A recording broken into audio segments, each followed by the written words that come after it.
ask, there's been a, Senator, agreement that the right here, and Okay. then I'll go right there. so the response from Republicans to your visit is that you care more to meet with Abrego Garcia than you do with Rachel Morin, who is the mother of a Maryland woman who died in your state. What is your response to that criticism specifically? Well, my response is that my heart goes out to the family of Rachel Morin. As I said at the time, my heart breaks for what happened to them. That should not happen to any family in America.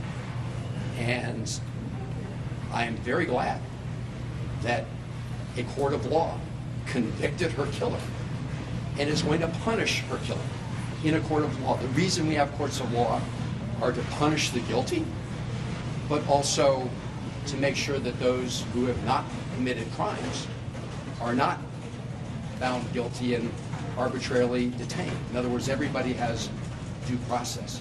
So the effort by the Trump administration to try to conflate these two issues goes to the heart of what I was just talking about, their effort to change the subject. But again, to the Morin family, we have 3 children. I cannot imagine losing a child in the heartbreak that caused, and it should not happen. And my heart breaks for everybody in Maryland or America who has lost a loved one to violence, regardless of the perpetrator. Senator, in your meeting with the Vice President, were you able to glean any information about the United States agreement with El Salvador related to the detention facility, the terms, how much we pay, if the government has any say whatsoever what happens inside or directs it? So I didn't learn that directly from the Vice President, but I have learned about the commitments that have been made.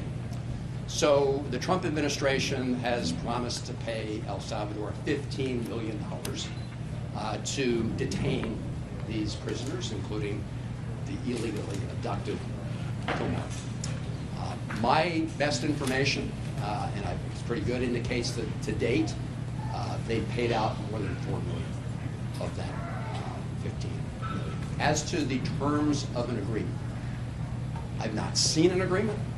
I don't know whether there is an agreement that specifically spells out the terms and conditions here. I am aware that there was some document that memorialized the payments, but again, I do not know in any way if it goes through the details. Senator, have you spoken to Senator, what's the next step here in light of the defiance or perceived defiance from the Trump administration? What does Congress do? So, everybody asks those of us who are Democratic senators whether there's any bottom line where Republican senators will say enough's enough and won't simply continue to be rubber stamps for the Trump administration. So far, we haven't hit bottom. In this case, we have what I believe is an outright defiance of the Supreme Court.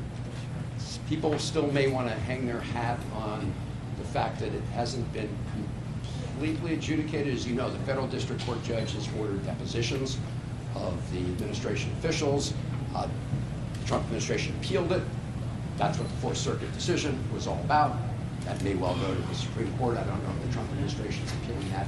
So the question is there any point when the president is violating the Constitution of the United States that Republicans will stand up for the Constitution rather than just continue to do the bidding of the Without Trump Republicans, Democrats are powerless. when it comes to Congress? But let me say something on that. Not totally powerless, because appropriations need to go through the Congress.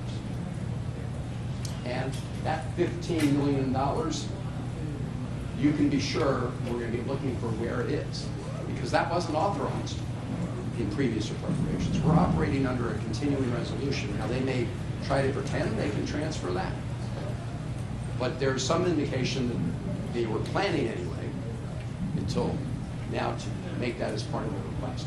And you can be sure that I won't support the use of 1 penny of taxpayer dollars to keep Abrego Garcia illegally detained in El Salvador.